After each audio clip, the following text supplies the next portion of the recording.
रमजानुल मुबारक की आमद से कबल ही के इलेक्ट्रिक ने शहरियों के सब्र का इम्तिहान लेना शुरू कर दिया है। शदीद गर्मी और लोड शेडिंग ने आवाम को दोहरे अजाब में मुब्तला कर रखा है। बेवक्त लोड शेडिंग की वजह से तालिबे इल्मों, नमाजी हजरात और घरेलू खवातीन के मामूलात जिंदगी बुरी तरह मुतासिर हो रहे हैं। शहरियों ने मुतालिका हुकाम से अपील की है कि रमजानुल मुबारक के बाबरकत महीने में आवाम पर रहम किया जाए और नमाज और सहर अफ्तार के औकात में लोड शेडिंग न की जाए। इस सिलसिले में ज़राए इब्लाग के नुमाइंदे से गुफ्तगू करते हुए एक शहरी मोहम्मद खालिद ने कहा, काम तो सर जी अभी बैठे हुए आपके सामने मुतासिर गया है, बहुत ज़्यादा मुतासिर हुआ है। काम धंधे पहले ही नहीं है, लाइट वालों ने अलग परेशान किया हुआ है। हमारी गुजारिश है वज़ीर आला सिंध से कि इसका नोटिस लेके इलेक्ट्रिक से। एक खातून का कहना था, बच्चे गर्मी से बिल बिलाते हैं मेरे भाई, इस तरह की गर्मी हो रही है और उस पर से लाइट नहीं होती। और दूसरा मसला ये है यहाँ पर घर कैसे हैं ये भी तो देखें ना।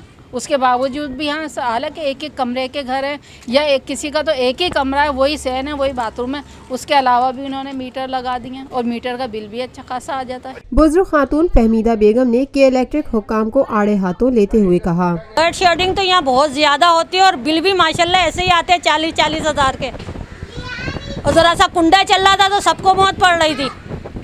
अब इतने परेशान है कि ना वो बिल भी भरे और फिर लाइटों के बगैर भी रहें। इसे तो बिजली होनी ही नहीं चाहिए, ना होगी ना बिल दिए जाएंगे। जब हमें ये परेशानी का सामना करना पड़ रहा है कि 6-6 घंटे लाइट नहीं है, पूरी रात लाइट नहीं है और अब तो रमजान आ गया और काफिर बैठे हुए होंगे। बंदा नहीं मिल रहा परेशान, जिसको मैं तुम्हारे आगे खड़ा करूं, सबसे ज्यादा परेशान यही है। Lotus Lake Towers, a groundbreaking endeavor by Lotus Properties.